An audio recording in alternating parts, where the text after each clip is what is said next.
Hello everyone, welcome to the your favourite YouTube channel JR college पे आप सभी का वेलकम है आपके प्यारे से मजेदार एजुकेशन के चैनल पे। जैसे कि आपको पता है जेआर कॉलेज पे, तो प्लीज जिसका वेलकम नहीं है प्लीज वो भी वेलकम हो जाए, फटाफट आ जाए, लेक्चर पे ऑन हो जाए, क्योंकि लेक्चर ऑन हो गया है, स्टडी ऑन हो गया है, चैप्टर्स आ रहे, लेक्चर आ रहे, आपको बहुत ईजी हो जाएगा आगे पढ़ने के लिए। जैसे कि आज की बात करें तो जैसे कि फर्स्ट लेक्चर हमारा हो गया था, फर्स्ट चैप्टर 11th स्टैंडर्ड का introduction to book keeping and accountancy. तो फर्स्ट चैप्टर में हमने दो पार्ट में डिवाइड किया था, part 1 and part 2, lecture number 1 and lecture number 2। But मुझे जो लगा वो इम्पोर्टेंट मैंने वो लेक्चर में कराया था, जो भी इम्पोर्टेंट था उस चैप्टर का मैंने उसमें इंपॉर्टेंस दिया था, फीचर्स, डेफिनेशन, मीनिंग, ऑब्जेक्टिव्स। तो इट जैसे इंपॉर्टेंट, ये आपको एग्जाम में इंपॉर्टेंस है। बट बाकी जो थे जो मैंने स्किप किया था वो इंपॉर्टेंस नहीं था और वो एग्जाम में नहीं आते। आपके एग्जाम में आएगा तो आप देख लेना, बट वो एग्जाम में आपके आने वाला नहीं है। फिर भी बहुत से बच्चों को कमेंट्स आ रहा था सर कि होल चैप्टर कंप्लीट करो एंड बाकी जो आपने स्किप किया उसको कंप्लीट करो। तो उस कमेंट्स को देखते हुए मुझे ये वीडियो बनाना पड़ा, तो मैं ये वीडियो कमेंट्स को देख के बना रहा हूँ। जिन बच्चों का कमेंट्स था सर होल चैप्टर स्किप किया आपने, तो कुछ स्किप चैप्टर पे आपने पूरा कवर करो या चैप्टर को ऑलमोस्ट पूरा कवर करके बनाओ। तो इम्पोर्टेंट नहीं है, बट आपके कमेंट्स के लिए मेरे को वीडियो बनाना पड़ रहा है, तो ये वीडियो बनाएंगे तो प्लीज सभी लोग आएंगे और आगे के जो हमने स्किप किया वो समझेंगे। पहले तो बात करें कि फर्स्ट चैप्टर में हमने क्या देखा था। हमने देखा था introduction to book keeping and accountancy के मीनिंग्स देखा था, डेफिनेशन देखे थे, ऑब्जेक्टिव देखे थे, सिग्निफिकेंस देखे थे, ठीक है, एंड यूटिलिटी देखे थे एंड फीचर्स देखे थे। तो इज ऑल दैट हमने लेक्चर नंबर 1 लेक्चर नंबर 2 में देखा था। Then is coming on lecture number 3। जैसे कि बात करें 11th स्टैंडर्ड है, first chapter introduction to book keeping and accountancy, lecture number 3 लेके आए हैं हम लोग आज, ठीक है। तो सिंपल सी बात है, लेक्चर पे आते हैं। जैसे कि आपने देखा था कि जो हमने पॉइंट स्किप किया था उसमें एक पॉइंट स्किप ये हुआ था कि basic methods of accounting system. ये आता नहीं है, इंपॉर्टेंट नहीं है, बट आपके लिए इंपॉर्टेंट हो सकता है। आप पढ़ो, आपको नॉलेज मिलेगा, कम से कम आगे जाके यूजफुल हो जाए शायद, बट आता नहीं, अभी तक तो नहीं आया, देखते। तो ये क्या बोला है कि ऐसे कुछ मेथड्स, ऐसे कुछ बेसिक मेथड अकाउंटिंग के हमें अकाउंटिंग करते हैं उस चीजों से, ठीक है। तो सिंपल है, उसमें 3 चीजें आते हैं। जैसे कि बात करें कैश बेसिस, मतलब जो आप कैश पे लेन देन कर रहे हो, जो पैसे से लेन देन कर रहे हो उसको बोलते हैं कैश बेसिस। सेकेंड आता है एक्रूअल और मर्चेंटाइल बेसिस, मतलब कि कैश नहीं आ रहा है बट चीजें आ रही है, कैश में नहीं आ रहा है, कैश में नहीं जा रहा है, बट चीजें आ रही है और जा रही है। मैं एग्जाम्पल आपको दूंगा, आप समझ जाएंगे, ठीक है। फिर बात करें मिक्स और हाइब्रिड बेसिस, ये क्या होता है बच्चों, ये दोनों को मिक्स करता है, कैश बेसिस को भी और एक्रूअल बेसिस को भी। बट ये अपने इंडिया में फॉलो करना बैन है, प्रोवाइडेड है, आप अपने इंडिया में इसको यूज नहीं कर सकते। आप इंडिया में इसको प्रोवाइडेड मतलब दिया है कि आप इंडिया में इस बेसिक को यूज नहीं कर सकते आप अपने अकाउंटिंग स्टैंडर्ड में, ओके श्योर। मैं एग्जांपल देता हूं आपको, एग्जांपल ऑफ एक्रूअल बेसिस देता हूं पहले। जैसे कि सपोज एक्रूअल बेसिस मतलब क्या होता है, रेवेन्यू मतलब क्या होता है, इनकम, एक्सपेंस मतलब क्या होता है, खर्चा। अब सिंपल है, मैंने सेल किया मशीनरी, मैंने मशीनरी को बेचा तो मुझे कितना मिला, 10,000 मिला, ठीक है। और मैंने सामने वाले को वेजेस दिया, मतलब उसके लिए काम करने के लिए मेरे को आदमी लगे, तो मैंने उसको पेमेंट दिया, कितना दिया, 500 रुपया। मैंने पैसा दिया या ना दिया, बट मैंने कैसा सोच लिया है कि मेरे को 10,000 मशीनरी का देना है, तो मैंने एक्रूअल बेसिस में उसका ट्रांजेक्शन कर दिया। वेजेस दिया हो या ना दिया हो कैश में, बट मेरे को देना है 500, तो मैंने एक्रूअल बेसिस में उसका ट्रांजेक्शन कर लिया। बात करें कैश बेसिस की, सिंपल है, सपोज सेल हुआ मेरा 10,000 का, अंडरस्टैंड। अब मुझे कैश कितना मिल रहा है, कैश कितना मिल रहा है, 8,000। तो मैं क्या करूंगा, कैश में लिखूंगा 10,000 नहीं लिखूंगा, क्या लिखूंगा, 8,000, क्योंकि मुझे कैश कितना मिल रहा है, 8,000 मिल रहा है, बट मैं लिखूंगा क्या, नहीं। बट एक्रूअल बेसिस में क्या होता है कि मुझे मिलना कितना था, 10,000, तो मुझे 10,000 ही लिखना है कि मुझे 10,000 मिलना है, चाहे मिले कितना भी, कैश कितना भी मिले, फर्क नहीं गिरता, बट मुझे मिलना कितना है, 10,000 मिलना है। अंडरस्टैंडिंग के लिए एक सम देता हूं आपको, एक एग्जांपल देता हूं। सपोज मैं हूं एंड एक्चुअली मैंने सेलिंग किया है मशीनरी, मैंने सामने वाले को मशीनरी सेल कर दिया। अब मुझे अंदाजा है कि भाई मुझे वहां से कितना आने वाला है, 10,000 आने वाला है, तो मैं अपने अकाउंटिंग स्टैंडर्ड में उसको रिकॉर्ड करूंगा कि चलो भाई मैंने मिस्टर ए को गुड सोल्ड किया एंड मेरे को मिस्टर ए इतने पैसे को इतना पैसा देने वाले हैं, अंडरस्टैंड। अब उसके लिए कुछ लेबर लगेंगे मशीन को उठा के लाने के लिए, तो उसके ऊपर मैंने एक लेबर रखा था। अब उसके भाई वेजेस है, उसको शाम को पैसा देना है रोकड़ा, मतलब एक दिन का काम था। अब मुझे कितना 500 रुपया देना है, तो मैं उसको भी रिकॉर्ड कर लूंगा कि भाई मुझे 500 रुपया वेजेस देना है, उसको बोलते हैं एक्रुअल बेसिस। अब कैश बेसिस में क्या है, देखो सिंपल, 10,000 मिलने वाला था बट मिला कितना 8,000, तो मैं कितना रिकॉर्ड करूंगा कैश बेसिस में, 8,000 रिकॉर्ड करूंगा, क्योंकि मुझे कितना मिला है कैश में 8,000 मिला है। अब बात करें वेजेस की, वेजेस देना था मुझे 500, मैंने दिया कितना 300 दिया, तो मैं क्या रिकॉर्ड करूंगा 500 या 300, 300, बिकॉज मेरे पास से कैश कितना गया 300 गया, तो मैं कैश बेसिस में 300 को रिकॉर्ड करूंगा। अंडरस्टैंड, एक्रुअल में क्या होता है और कैश में क्या होता है। कैश बेसिस में मतलब ये होता है कि जो रिलेटेड टू कैश, जो कैश आ रहा है या कैश जा रहा है, जितना आ रहा है उतना ही लिखना है आपको, एक्स्ट्रा लिखना नहीं है। और एक्रुअल में क्या होता है कि एक्चुअली कितना पैसा मिलना है आपको, सामने वाले से कितना पैसा मिलना है और कितना देना है, एक्यूरेट अमाउंट आपको पोस्टिंग करना है। अंडरस्टैंड, श्योर, क्लियर हो रहा है कॉन्सेप्ट। चलो बहुत अच्छी बात है। नेक्स्ट बात करें, मिक्स की बात करते हैं। मिक्स और हाइब्रिड बेसिस बोलते हैं। अब मिक्स और हाइब्रिड बेसिस मतलब क्या, कि मतलब कैश बेसिस और एक्यूरेट बेसिस दोनों को मिक्सअप करना। ये हमारे इंडिया में, हमारे कंट्री में इसको बैन किया गया है, बिकॉज आपको हाइब्रिड यूज नहीं करना है आपके अकाउंटिंग स्टैंडर्ड सिस्टम में, ठीक है। बट क्या है देखो, अब सीधी बात है, अभी रिसीव कितना हुआ है 8,000, तो मैं क्या करूंगा मिक्स वाले में क्या करूंगा, लिख दूंगा 8,000 रिसीव। अंडरस्टैंड। और वेजेस कितना देना है मुझे 500 देना है, तो मैं क्या लिखूंगा 500 रुपया वेजेस देना है। मतलब कि कितना कैश में कितना अमाउंट आया है मेरे पास वो लिखना है, और प्लस कितना देना है, सामने वाले को कितना देना है वो लिखना है। मिक्स हो गया मतलब कैश आ गया, और हाइब्रिड में कितना देना है, एक्यूरेट इनकम देना है मुझे, तो मैंने लिख दिया। सिंपल है, समझ गया। अंडरस्टैंडिंग, कैश कितना आया वो लिखना है, और सामने वाले को एक्यूरेट इनकम कितना देना है वो लिखना है। उसको बोलते हैं मिक्स और हाइब्रिड बेसिस। Understand, sure. चलो अब बात करें quality characteristic of accounting information की। कुछ कैरेक्टरिस्टिक, कुछ कला, कुछ मेथड्स जो हमारे अकाउंटिंग स्टैंडर्ड्स को चलाती है, रनवे करती है, ठीक है। तो बात करें कि पहले आती है reliability, second relevance, third understandability, और फोर्थ होता है कंपेरेबिलिटी। तो सबसे पहले बात करें रिलायबिलिटी की, तो रिलायबिलिटी क्या होता है बच्चों। रिलायबिलिटी मतलब क्या होता है, देखो, reliability implies that the information must be free from material error, false or mistake information and personal basis। मतलब क्या, जो भी आपके बिजनेस का इंफॉर्मेशन है वो रिलायबल होना चाहिए, वो सही होना चाहिए, गलत नहीं होना चाहिए। सपोज एग्जांपल देता हूं कि आज आपने मशीनरी मंगाया 10,000 का, तो आप अपने अकाउंटिंग स्टैंडर्ड की बुक में रिकॉर्ड करोगे 10,000, ना कि 12,000 रिकॉर्ड करोगे, ना कि 8,000 रिकॉर्ड करोगे।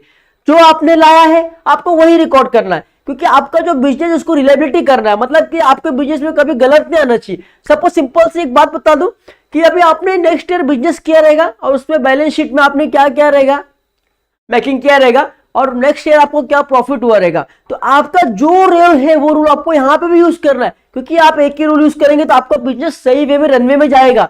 अगर आपने उसमें कुछ और यूज किया, इसमें कुछ और यूज किया, तो लायबल रहेगा क्या, नहीं रहेगा, वो क्या अनलायबिलिटी हो जाएगा। तो आपको लायबल रखने के लिए, रिलायबिलिटी रखने के लिए आपको क्या करना पड़ेगा, जो आपका इंफॉर्मेशन है वो सही इंफॉर्मेशन अपने बुक्स ऑफ अकाउंटिंग स्टैंडर्ड में रिकॉर्ड करना पड़ेगा। श्योर है।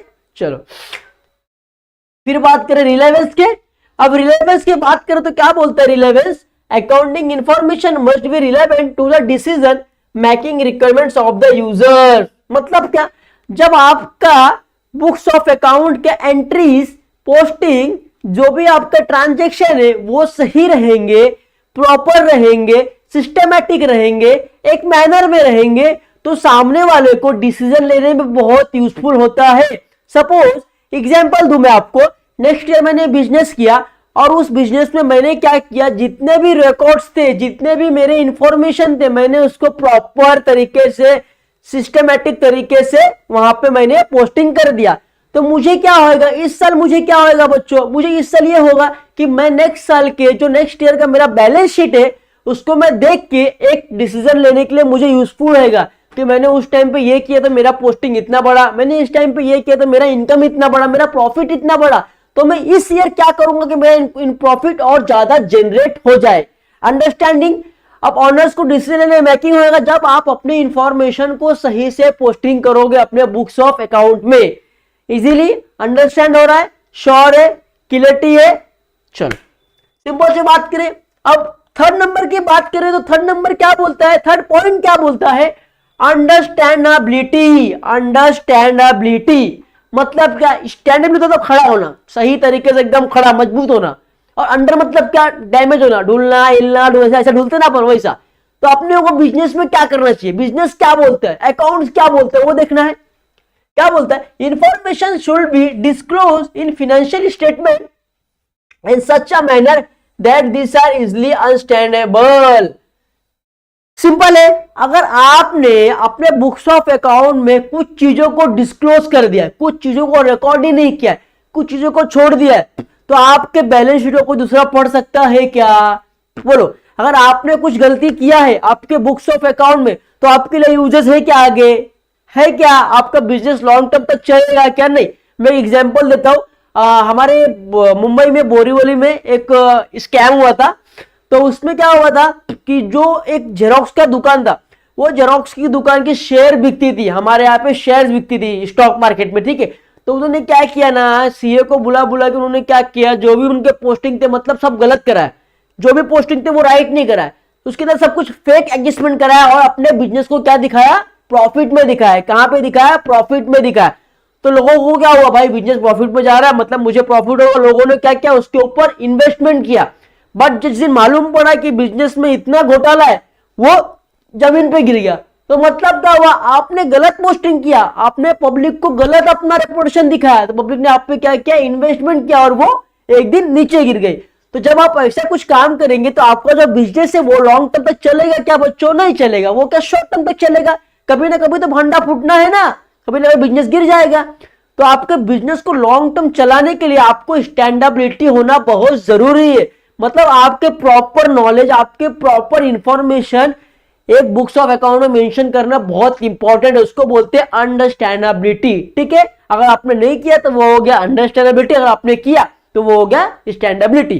Understand, sure. चलो अब बात करें कंपेरेबिलिटी की, जो फोर्थ नंबर पे आता है वो होता है कंपेरेबिलिटी। तो कंपेरेबिलिटी क्या बोलता है, both intra firm and inter firm comparison must be possible other different time periods. Simple है, क्या बोल रहा है कि कंपेयर मतलब कंपेयर करना, एक दूसरे को कंपेयर करना। तो कंपेयर करने से पहले हम क्या करते, पहले खुद को कंपेयर करते फिर दूसरों को कंपेयर करते। अब सपोज मेरी company A to Z company है, अब ए टू जेड में मैं क्या करूंगा, पहले इंट्रा फर्म करूंगा कि मेरे अंदर, मेरी कंपनी के अंदर कितना लॉस हो रहा है, कितना प्रॉफिट हो रहा है, क्या आ रहा है, क्या जा रहा है, हमारे बिजनेस में क्या हो रहा है, किस तरीके से हमारा बिजनेस ग्रो होएगा, किस तरीके से लॉस हो जाएगा, ये मैं अपने अंदर करूंगा, अपने ए टू जेड इंटरप्राइजेस के अंदर करूंगा। तो उसको क्या बोलते हैं, इंट्रा फर्म बोलते हैं, इंट्रा फर्म। बात करें इंटर फर्म की, तो मेरी कंपनी ए टू जेड है और मेरे कंपटीटर्स की, मेरे सामने वाले की कंपनी है एक्स वाई जेड। तो मैं क्या करूंगा, मेरे कंपनी से सामने वाले कंपनी को क्या करूंगा, कंपटीटर्स चेक करूंगा कि हम में से आगे कौन है, हम में से प्रॉफिट में कौन है, हम दोनों कंपनी में से प्रॉफिट में कौन है। सिंपल एग्जांपल दूंगा मैं आपको, suppose A to Z company मेरी है, चलो माय लिख दिया मैंने, और X Y Z others company दूसरी कंपनी है।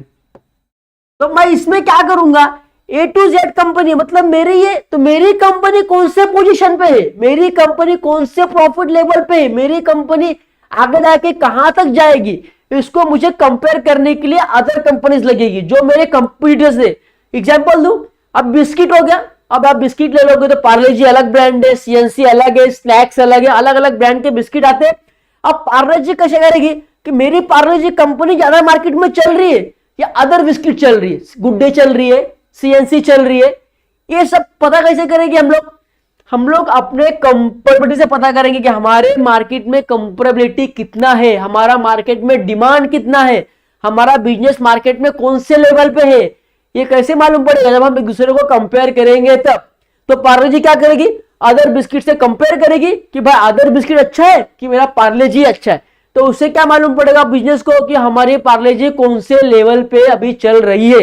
अंडरस्टैंड, श्योर है, क्लियरिटी है। चलो, तो क्वालिटी में 4 मेथड आते हैं। Quality characteristic of accounting information में 4 पॉइंट आते हैं। पहला होता है रिलायबिलिटी, मतलब आपके बिजनेस को रिलायबल रखना है तो आपके इंफॉर्मेशन को सही तरीके से आपके बुक्स ऑफ अकाउंट में रिकॉर्ड्स करना पड़ेगा, श्योर है। सेकंड आता है रिलेवेंस, रिलायबल भी सेम है क्योंकि आपको रनवे करना है। अगर आपको रनवे करना है तो आपको इंफॉर्मेशन को देखते हुए डिसीजन लेने के लिए बहुत ज्यादा यूजफुल रहेगा आपके ऑनर्स को, श्योर है। फिर बात करें अंडरस्टैंडेबिलिटी की, अगर आपने कुछ रिकॉर्ड्स नहीं किया, कुछ डिस्क्लोज कर दिया, कुछ छोड़ दिया तो आपका बिजनेस लॉन्ग टर्म तक चलेगा क्या, नहीं चलेगा, वो क्या हो जाएगा, अनस्टैंडेबिलिटी हो जाएगा, अंडरस्टैंड, श्योर है। फिर बात करें कंपेरेबिलिटी की, अब कंपेरेबिलिटी में कैस्टी का मतलब क्या, हम दूसरे को कंपेयर करते हैं कि हमारा बिजनेस कौन से लेवल पे है एंड हमारे कंपेटिटर्स के बिजनेस कौन से लेवल पे है, श्योर है, अंडरस्टैंडिंग, श्योर। अब बात करें अकाउंटिंग प्रिंसिपल्स एंड कन्वेंशन की, मतलब कि अकाउंटिंग के एक प्रिंसिपल होते हैं, एक उसके रूल्स होते हैं, रेगुलेशन होते हैं, गाइडलाइंस होते हैं, उसके ऊपर आपको अकाउंटिंग करना है। एग्जांपल दे दूं, आज मैं इंडिया में अपना बिजनेस कर रहा हूं, इंडिया में मैं अपना बिजनेस कर रहा हूं A to Z, तो मेरे इंडिया में क्या अलग होंगे क्या ट्रांजेक्शन, जो भी हम रिकॉर्ड्स करते हैं उसके जो गाइडलाइंस होंगे, रूल्स होंगे वो अलग होंगे। एंड सपोज मेरे ऑस्ट्रेलिया में जा रहा हूं और ऑस्ट्रेलिया में बिजनेस कर रहा हूं तो वहां के रूल्स अलग रहेंगे, वहां मैं कुछ अलग रूल्स से अपने बैलेंस शीट को बनाऊंगा, यहाँ इंडिया में कुछ अलग से बैलेंस शीट बनाऊंगा, तो उससे क्या होएगा कि मुझे समझने के लिए और इन्वेस्टमेंट करने के लिए बहुत डिफरेंट होएगा। एग्जांपल दे रहा हूं मैं आपको, चलो ये इंडिया है, चलो अब इंडिया में क्या बना रहे हैं हम लोग, बैलेंस शीट बना रहे हैं, ठीक है, हमारा बिजनेस देखने के लिए कि प्रॉफिट हो रहा है कि लॉस हो रहा है, ठीक है। अब ऑस्ट्रेलिया में क्या करते हैं हम लोग, एग्जाम्पल फिनेंशियल शेयर बनाते हैं, क्या बनाते हैं, फिनेंशियल स्टेटमेंट बनाते हैं। अब इंडिया वाले को ऑस्ट्रेलिया पे क्या करना है, इन्वेस्टमेंट करना है। अब इंडिया क्या करती है, बैलेंस शीट बनाती है। अब इंडिया वाले को पता ही नहीं कि भाई फिनेंशियल स्टेटमेंट क्या होता है, उसमें कितना प्रॉफिट हो समझ नहीं पाएंगे, तो क्या इजीली इन्वेस्टमेंट कर सकती है कि ऑस्ट्रेलिया पे नहीं कर सकती है। अगर ऑस्ट्रेलिया में भी बैलेंस शीट बनाया जाए, ऑस्ट्रेलिया भी अगर बैलेंस शीट यूज करे तो इंडिया के लिए वो इजी हो जाएगा, उसको पढ़ना इजी हो जाएगा, उसको समझना इजी हो जाएगा। तो देयरफॉर क्या होएगा कि इंडिया भी इजीली उस पर इन्वेस्टमेंट कर सकती है, क्योंकि इंडिया को पता है कि बैलेंस शीट क्या होता है।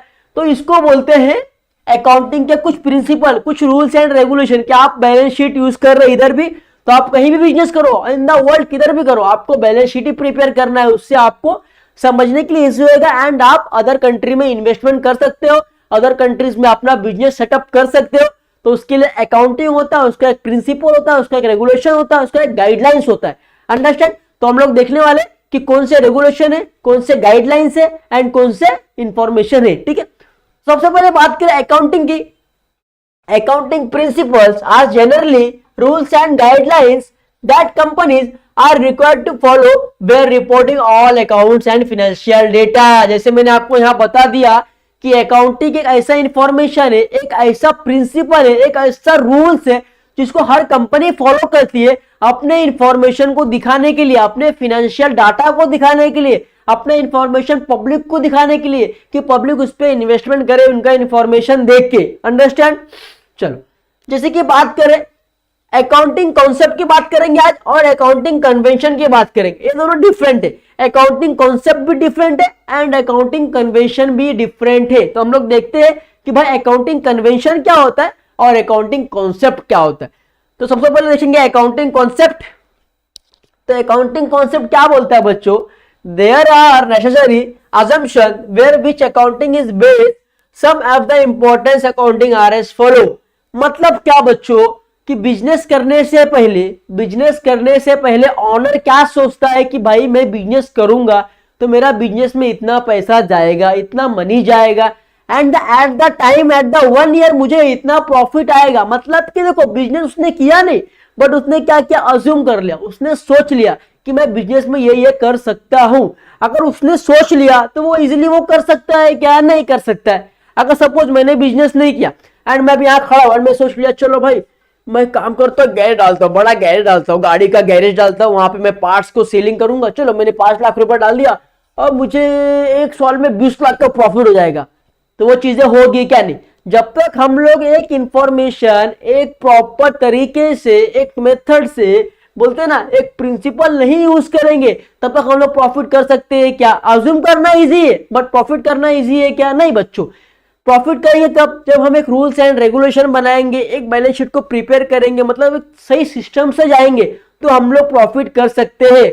विदाउट कॉन्सेप्ट, विदाउट सोचे हम लोग प्रॉफिट कर सकते हैं क्या बच्चों? नहीं कर सकते। तो उसको बोलते हैं अकाउंटिंग के कॉन्सेप्ट। ठीक है, अब उस पर बात करें business entity concept.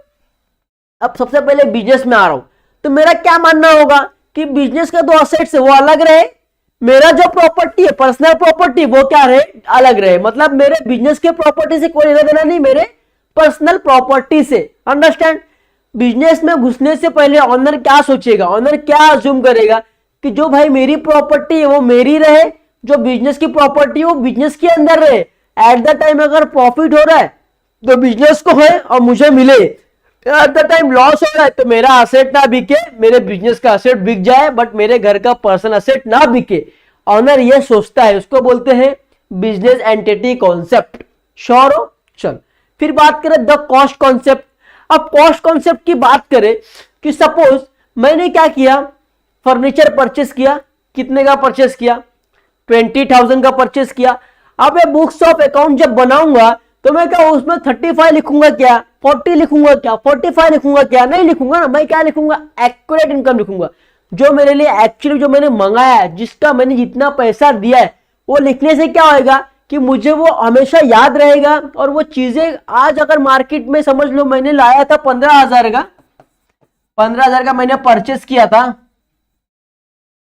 After 5 years, 5 साल के बाद इस 15,000 का वैल्यू कितना हो गया, 10,000 हो गया। तो मैं कौन सा लिखूंगा, 10,000 या 15,000? 15,000 लिखूंगा कि मैंने कभी लिया है, मैंने 15,000 का लिया, बाद में भले से मार्केट में उसका वैल्यू गिर जान दो, बट जब मैंने लिया मैं वही कॉस्ट को लिखूंगा, तो उसको बोलते थे कॉस्ट कॉन्सेप्ट। अंडरस्टैंड? चलो अब बात करें ड्यूअल एस्पेक्ट। तो ड्यूअल एस्पेक्ट तो आपको पता है कि बच्चों ड्यूअल एस्पेक्ट मतलब क्या, दो एस्पेक्ट होना चाहिए। जैसे कि मैं आपको बोलूं capital, capital is equal asset plus liabilities. Simple है। चलो सिंपल। डबल एस्पेक्ट मतलब क्या कि हर ट्रांजैक्शन के दो एस्पेक्ट होते हैं। जैसे कि मैंने आपको बता दिया था बच्चों कि मैं यहां पे ऑनर हूं एंड मैंने अगर कुछ सामान परचेस किया तो परचेस किया तो मेरे पास क्या आएगा, गुड्स आएगा। बट अगर परचेस करने के लिए मेरे पास से कुछ जाएगा ना बच्चों, क्या जाएगा, कैश जाएगा। मतलब क्या हुआ, comes purchase and goes out cash. मतलब क्या हुआ, डबल एस्पेक्ट हुआ, दो ट्रांजैक्शन हुआ, कुछ आ रहा है और कुछ जा रहा है। तो ये चीजों का रिकॉर्ड करना हमारे अकाउंट में very very very very important है। अंडरस्टैंड? श्योर। जैसे कि बात करूं कैपिटल की, अब आपको पता है कि अकाउंटिंग इक्वेशन मतलब क्या होता है। हम जो डबल एस्पेक्ट करते हैं उसमें हमारा अकाउंटिंग इक्वेशन, हमारा एक फॉर्मूला है जिसको बोलते हैं capital is equal assets plus liabilities. Capital is equal assets plus liability, मतलब जितना आपका कैपिटल है उतना ही आपका प्रॉपर्टी और आपका कर्जा होना चाहिए। ये कौन सा रूल बोलता है, ये अकाउंटिंग इक्वेशन का फॉर्मूला बोलता है बच्चों। अंडरस्टैंड है? श्योर हो? चलो अब बात करें मनी मेजरमेंट। अब मनी को मेजर करना है, अब मनी को क्या करना है, मेजर करना है। तो आप कौन सा रूल यूज करेंगे, आप मनी मेजर करने के लिए आप अकाउंटिंग इक्वेशन यूज करेंगे कि चलो भाई मैं मनी आज समझ लो 50,000 का गुड्स परचेस किया, 5,000 के गुड्स मैंने क्या किया, परचेस किया। ठीक है, अब मैंने गुड्स तो परचेस किया मगर मेरे पास से क्या गया, गोस क्या गया, गोस कैश। गोस क्या हो गया, कैश गोस हो गया। अब मेरे पास से कैश जा रहा है, मतलब सिंपल है लॉजिक है। मैंने 50,000 रुपए कैपिटल दिया था, 50,000 5,000 कैपिटल एंड प्लस 5,000 का मैंने परचेस किया, तो मेरा कितना हो गया, 1 लाख हो गया। अब मैंने यहां पे क्या लिख दिया, 1 लाख, ये मेरा 1 लाख हो गया, परचेस का तरीका 1 लाख हो गया। सिंपल। अब सिंपल सी चीज है, जो मेरा 50,000 है वो कहां जाएगा, असेट्स में जाएगा, बरोबर। और 50,000 कहां जाएगा, लायबिलिटी में जाएगा, क्योंकि मैंने 50,000 का सामान मंगाया तो मेरे पास असेट्स आया, बट मेरे पास से 5,000 का सामान गया भी है ना बच्चों, तो मेरे लिए कर्जा है, मैंने क्रेडिट पे लिया है। तो ऐसे करके अपन जब टैली करेंगे तो जितना मेरा कैपिटल है उतना ही मेरा लायबिलिटी प्लस असेट आएगा। अंडरस्टैंड? उसको बोलते हैं मनी मेजरमेंट। अब बात करें एक्यूरेल कॉन्सेप्ट की, तो सिंपल है बच्चों, एक्यूरेल कॉन्सेप्ट क्या होता है आपको पता है, सिंपल बताया था मैंने आपको कि आपके पास एक्यूरेट जितना इनकम आपको मिलना है वही आपको लिखना है, चाहे कम मिलने दो। अगर कम मिलते हैं हम लोग क्या बोलते हैं, डेटर्स में डालते हैं कि चलो भाई 10,000 का मेरा इनकम था बट मुझे कितना मिला, कैश में 8,000 मिला, बाकी का 2,000 मेरे लिए क्या हो गया, डेटर्स हो गया कि मुझे उससे पैसा लेना है, 2,000 मुझे उससे पैसा लेना है, तो बाकी का जो 2,000 है डाल देंगे हम डेटर्स में, बाकी जो कैश में मिला वो डाल देंगे कैश में। बट हम लोग एक्यूरेट इनकम जो हमको मिलना है 10,000 हम लोग वही लिखेंगे जो हमारा एक्यूरेट इनकम है, जो हमें सही में मिलना है, जो हमें सही में देना है, चाहे कम मिले चाहे कम दे वो बात की बात है, बट एक्यूरेट कितना है आपको वही लिखना है, उसको बोलते हैं एक्यूरेट इनकम। अंडरस्टैंड। फिर बोलते हैं मैचिंग कॉन्सेप्ट।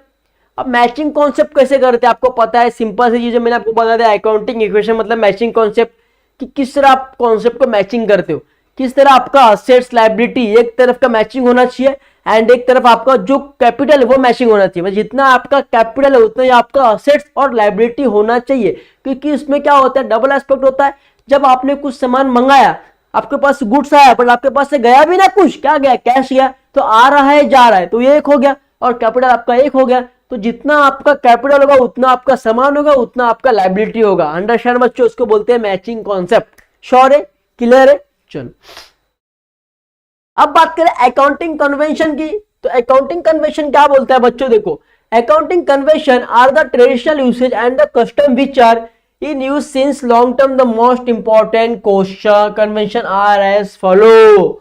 सिंपल है कि अकाउंटिंग कन्वेंशन क्या बोलता है बच्चों की, अकाउंटिंग कन्वेंशन हमारे इंडिया में बहुत पहले से यूज किया जा रहा है, ट्रेडिशनल टाइम से यूज किया जा रहा है, बहुत लार्ज ऑफ क्वांटिटी के लोग इसको यूज करते हैं अकाउंटिंग कन्वेंशन को। तो अकाउंटिंग कन्वेंशन में मालूम है क्या किस चीज पे बना हुआ है, देखो कन्वेंशन ऑफ डिस्क्लोजर, मतलब कि कुछ भी आप डिस्क्लोज नहीं कर सकते आपके बिजनेस का एट द टाइम।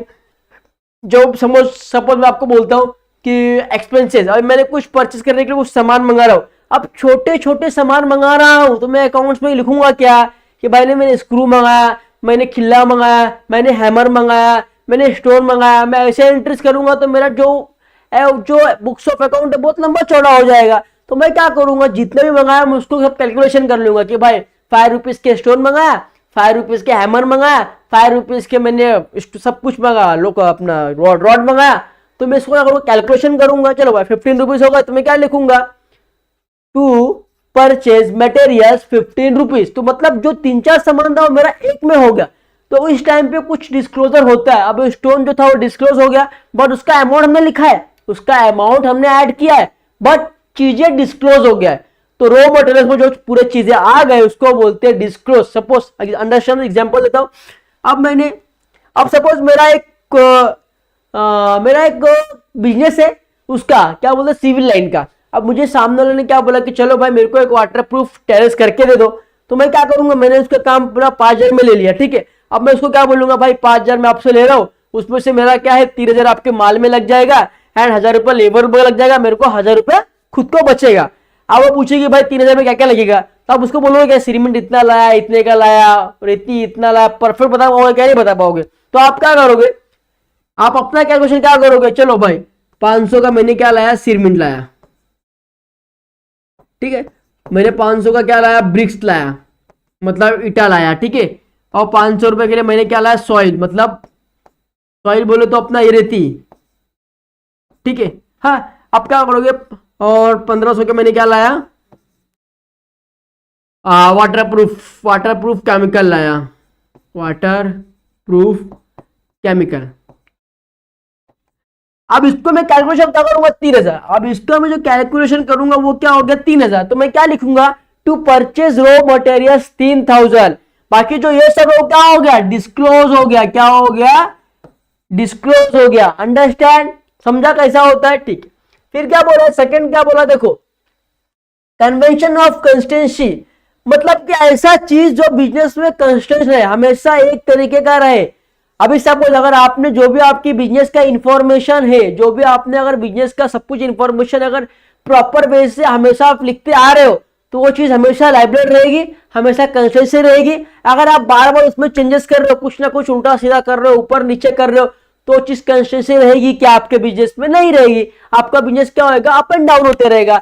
तो अगर आपके बिजनेस को कंटेंसी रखना है आपको, तो आपको जो आपका इंफॉर्मेशन है उसको आप सही तरीके से एंड प्रॉपर सिस्टमेटिक मैनर से रिकॉर्ड्स करना है बच्चों। अंडरस्टैंड? सिंपल है। चलो फिर बात करें कन्वेंशन ऑफ कन्वर्सेशन की। अब कन्वर्सेशन मतलब क्या? एक दूसरे से बात करना। ऐसा कुछ कंस्टेंसी मतलब कि कन्वर्सेशन मतलब कुछ कंस्टेंसी कि जो हम कन्वर्सेशन से कर सकते हैं। अभी सपोज आपने बुक्स ऑफ अकाउंट बनाया एंड उसमें आपने कुछ रिकॉर्ड्स नहीं किया, पूरा आपने क्या किया? कन्वर्सेशन में ही काम कर लिया। सपोज A to Z था इंटरप्राइजेज मेरी कंपनी और सामने वाली कंपनी क्या थी? XYZ। अब मैं कन्वर्सेशन कर रहा हूं कि सर इतना आपका 1 लाख का मैंने परचेस किया है तो प्लीज कुछ डिस्काउंट दे दो। तो वो क्या बातों बातों में चल रहा है कि चलो भाई चलो 500 मत देना, मगर तुम भी रिकॉर्ड्स मत करो और हम भी बुक्स ऑफ अकाउंट में रिकॉर्ड नहीं करेंगे, ये 500 रुपए छोड़ देंगे हम लोग और आपसे कितना ले लेंगे? 9,500। ठीक है, 10,000 का हम लोग ने परचेस किया था, तो जो 500 रुपए बच रहा है वो क्या करेंगे हम लोग? कन्वर्सेशन में हमारा चल जा रहा है, मतलब बातों में चल जा रहा है, हमको वो भी रिकॉर्ड्स नहीं करेगा और मैं भी रिकॉर्ड्स नहीं करूंगा।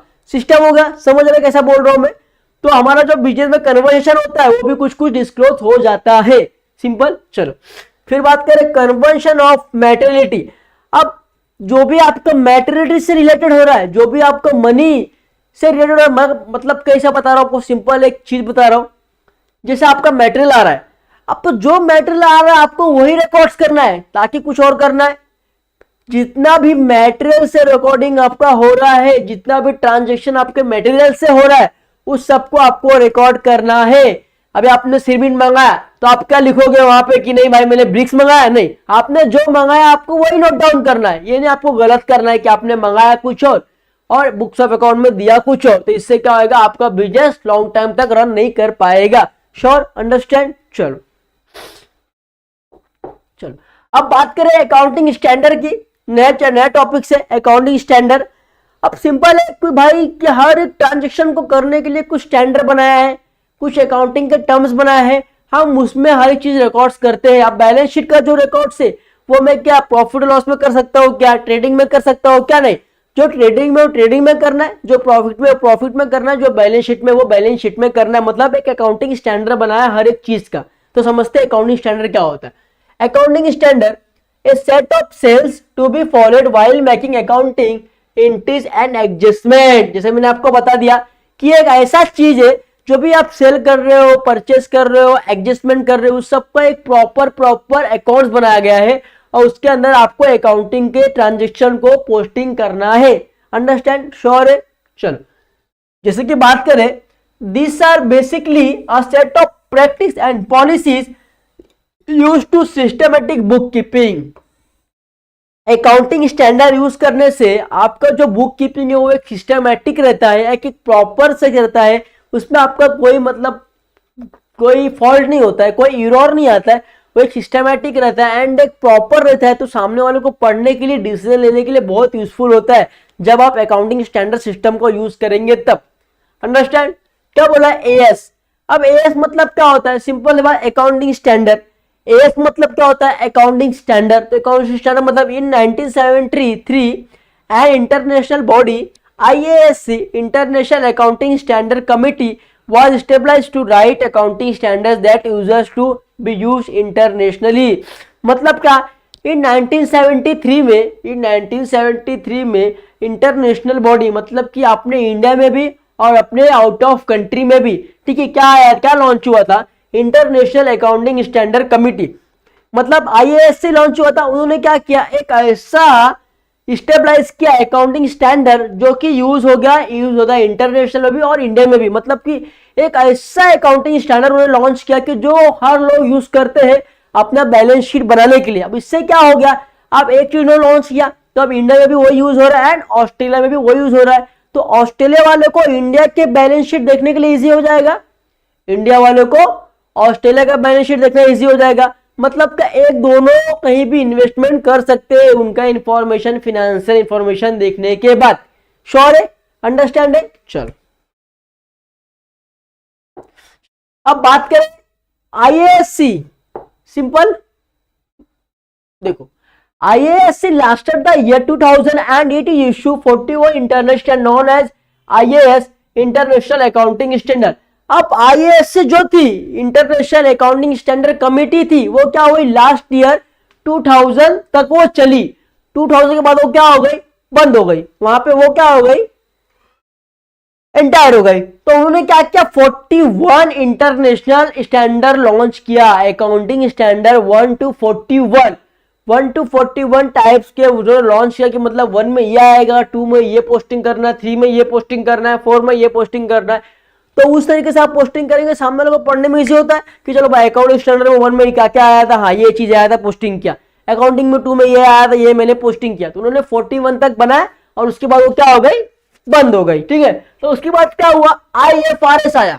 जब ये 2000 में बंद हुआ तो उसके बाद क्या आया, IFRS आया। IFRS फुल फॉर्म बोले तो जैसे बात करें, देखो IFRS का फुल फॉर्म बोले तो कहां गया, international financial reporting standards. International financial reporting standard आया तो वो क्या हुआ, it was followed by the creation of IASB international accounting standard boards in 2001। जब ये बंद हुआ तो यहां पे उसको ले लिया, उसने क्रिएशन का मतलब न्यू तरीके से कुछ बनाने की कोशिश किया, तो उसको बोलते हैं IASB। वो क्या थी, इंटरनेशनल अकाउंटिंग स्टैंडर्ड बोर्ड।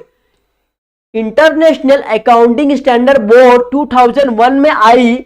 उसके बाद क्या हुआ, ये क्या हुआ, it was a great that IAS, ये इनके लिए क्या अच्छा हुआ, IASB के लिए अच्छा क्या हुआ कि भाई उनको 1 से लेके 41 तक स्टैंडर्ड बनाया मिल चुका था। उनको उतना मेहनत करना पड़ा क्या नहीं, पहले से बना के रखे थे अकाउंटिंग स्टैंडर्ड सिस्टम में। तो उन्होंने क्या किया, उसको अडॉप्ट कर लिया। उन्होंने क्या किया, उसको अडॉप्ट कर लिया IASB। बट क्या हुआ, सिस्टम क्या हुआ, जब उन्होंने IASB ने इसको अडॉप्ट किया तो IASB क्या सोची कि अगर हम उसको अडॉप्ट करें तो उसका नाम देना पड़ेगा, तो हम लोग उसको नाम नहीं देंगे, हम लोग अपने नाम में उसको अडॉप्ट करेंगे। तो उन्होंने क्या किया, will be known as of IFRS। अब खुद पे भी नाम अपन नहीं कर सकते थे, अभी जो अकाउंटिंग स्टैंडर्ड सिस्टम ने किया अब उसका हमने अडॉप्ट किया, तो अभी अपने नाम में उसको अडॉप्ट कर सकते नहीं है। तो क्या करेंगे, उसको एक नया नाम देंगे, उसको एक नया नाम देंगे, कुछ चेंजेस करके उसको एक नया चीज देंगे।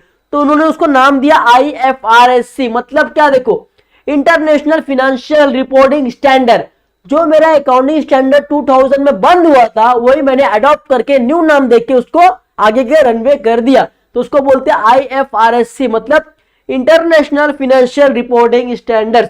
ये जो मैंने आपको आज पढ़ाया वो इंपॉर्टेंट नहीं था, बट आपके नॉलेज के लिए बहुत इंपॉर्टेंट था। बट क्योंकि बहुत से बच्चों का कमेंट्स आ रहा था कि सर इस पे वीडियो बनाओ, 3rd लेक्चर लाओ, 4th लेक्चर लाओ, तो मैंने इसके लिए आपको लाया। तो ये सब है, और उसके अंदर एक टर्मिनोलॉजी करके, वो इंपॉर्टेंट नहीं है बट मैं आपको एक्सप्लेनेशन कर दूंगा। टर्मिनोलॉजी मतलब क्या होता है, एक होता है मॉनेटरी, एक होता है नॉन मॉनेटरी। मॉनेटरी मतलब क्या होता है बच्चों, मैं आपको दिखाता हूं, देखो टर्मिनोलॉजीज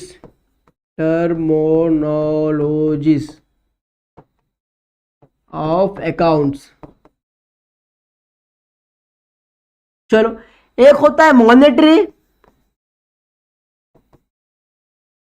एक होता है नॉन मॉनेटरी। अंडरस्टैंड, मॉनेटरी मतलब क्या बच्चों, जो पैसे से लेन देन हो रहा है, जो पैसे से लेन देन हो रहा है उसको बोलते हैं मॉनेटरी, और जो पैसे से लेन देन उसको बोलते हैं नॉन मॉनेटरी। मतलब क्या, नॉन मॉनेटरी मतलब बार्टर सिस्टम, मतलब सामान के बदला सामान। आपने पढ़ा होगा इकोनॉमिक्स के 12 चैप्टर में, आगे आप पढ़ सकते हो। बार्टर सिस्टम अपने इंडिया में पहले था कि आपने दूध दिया तो सामने वाला आपको क्या देगा, चावल देगा। मतलब कि आप गुड्स एक्सचेंज कर रहे हो और अपनी कम्युनिटी को पूरा कर रहे हो, तो उसको बोलते हैं बार्टर सिस्टम। मैंने यहां पे लिख दिया बार्टर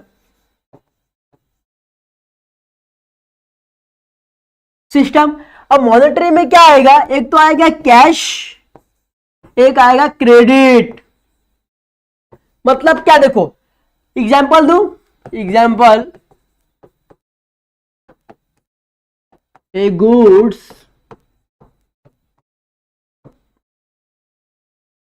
परचेज ऑन ₹1000। अब मैंने क्या किया, गुड्स को क्या किया, परचेस किया। कितने का परचेस किया, 1000 का। अब ये क्या हुआ, क्रेडिट पे परचेस किया मैंने, मेरे पास सामान आ गया, मेरे पास क्या हुआ, गुड्स आ गया, गुड्स आया। बट मुझे क्या देना है, मुझे 1000 रुपए सामने वाले को देना है। मतलब किसको देना है, टू मोहन। तो मैंने क्या किया, क्रेडिट पे सामान लिया, कैश में किया है। मेरा जो ट्रांजेक्शन हुआ वो कैश में हुआ है, बट मैंने क्या लिया, उधारी पे लिया, बट कल मुझे उसको देना है ना कैश पैसा। तो एक ये हो गया क्रेडिट में और हो गया कैश में। अगर मैंने कैश में परचेस किया, मैंने कैश दिया और सामान लिया, तो मेरा क्या हो गया, कैश में हो गया। अंडरस्टैंड।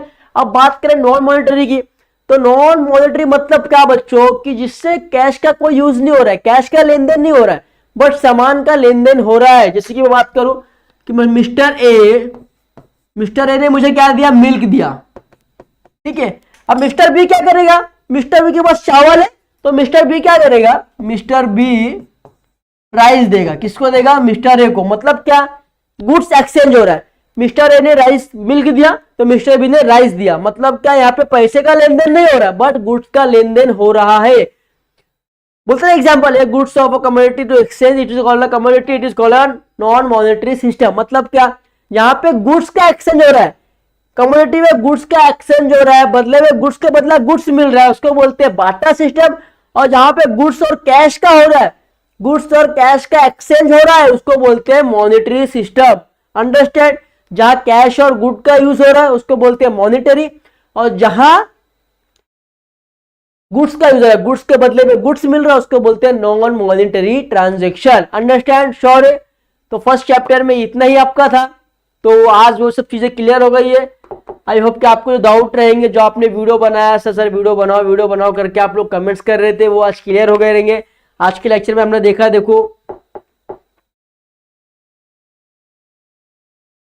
आज के लेक्चर में हमने देख लिया था कि भाई बेसिक मेथड्स क्या होता है, 3 होता है, cash basis, accrual basis and mix और हाइब्रिड बेसिस देखा हमने देखा। फिर क्या देखा हमने कि भाई quality characteristic of accounting information, कि मतलब कि क्या क्वालिटीज है हमारे अकाउंटिंग इंफॉर्मेशन के, कि हम बिजनेस को रनवे कर सकते हैं, उसके टाइप्स देखे हमने यहाँ पे। फिर 4 में क्या देखा हमने, अकाउंटिंग प्रिंसिपल एंड कन्वेंशन, कि अकाउंटिंग का प्रिंसिपल क्या और अकाउंटिंग के कन्वेंशन क्या है, वो हमने देखा आज के लेक्चर में। फिर क्या देखे, देखो फिर देखा अकाउंटिंग कन्वेंशन में बात किया आपको। फिर देखा हमने accounting standard, accounting AS1, AS2, AS3, AS4 करके आपके टेक्स्ट बुक में दिया हुआ है। ये इंपॉर्टेंट नहीं है, बट आपके कमेंट्स की वजह से मुझे वीडियो बनाना पड़ा, ठीक है। अंडरस्टैंड, श्योर है। फिर क्या देखा हमने, अकाउंटिंग स्टैंडर्ड के, जब अकाउंटिंग स्टैंडर्ड बंद हुआ तो फिर क्या आया, IFRS आया। IFRS आया तो इंटरनेशनल फाइनेंशियल रिपोर्टिंग स्टैंडर्ड आया। तो वो चीज हमने आज के लेक्चर में देखा। एक्चुअली ऑलमोस्ट जितने भी टॉपिक्स थे फर्स्ट चैप्टर के वो कवर हो चुके हैं, इसके अलावा दूसरा कोई टॉपिक्स नहीं है। तो आपके जो भी डाउट्स रहेंगे प्लीज क्लियर हो गए रहेंगे। एंड मेरा ये थर्ड वीडियो बनाने का, नहीं बनाने का एक वजह था, मैं आपको बता देता हूँ आज वो भी, कि देखो मैं चाहता हूँ कि जो आपकी लाइफ में IMP है, जो आपके लिए इंपॉर्टेंट है, आप लोग वही पढ़ो, बाकी का मत पढ़ो। क्या होएगा, आप ज्यादा पढ़ोगे तो आपका जो ब्रेन है आप उतना वहां पे स्टोर नहीं कर पाओगे, तो क्या होएगा, जो आपको आने वाला है वो आप भूल जाओगे, और जो नहीं आने वाला एग्जाम है वो आपको याद रहेगा। तो आपको मास्टर स्टडी करना है, जो आपको एग्जाम में आएगा, जो आपको फ्यूचर में काम आएगा, आपको वो चीजें पढ़ के रखना है, वो चीजें स्टोर करके रखना है, कि आपको एग्जाम में उसको अच्छे से लिख सको। अब ये चीजों का कोई वैल्यू नहीं है, एग्जाम में इसको आता है भी नहीं। अगर आपको बीकॉम में आएगा तो ये आता है, IAS इसके अकाउंटिंग स्टैंडर्ड बीकॉम में आता है, ओनली 5 मार्क्स के लिए आता है। तो 5 मार्क्स के लिए आप इतना मेहनत क्यों करोगे, सिंपल है ना, 5 मार्क्स के लिए आता है। तो आपको क्या आने वाला आप उस पर ध्यान दो, आपको मीनिंग, डेफिनेशन, ऑब्जेक्टिव, ये सब इंपॉर्टेंट था, मैंने वो सब करा दिया था, बट बहुत सब अच्छा कमेंट्स था तो इसके लिए वीडियो बनाना पड़ा। तो आई होप कि आपके डाउट्स क्लियर हो गए रहेंगे। तो प्लीज लेक्चर ऑन रखना एंड वीडियोस को देखो, एंड आपके डाउट्स जो भी है उसको क्लियर कर लो। मिलेंगे नेक्स्ट वीडियो में, नेक्स्ट लेक्चर लेके, नेक्स्ट सम लेके। तब तक के लिए good bye, thank you so much.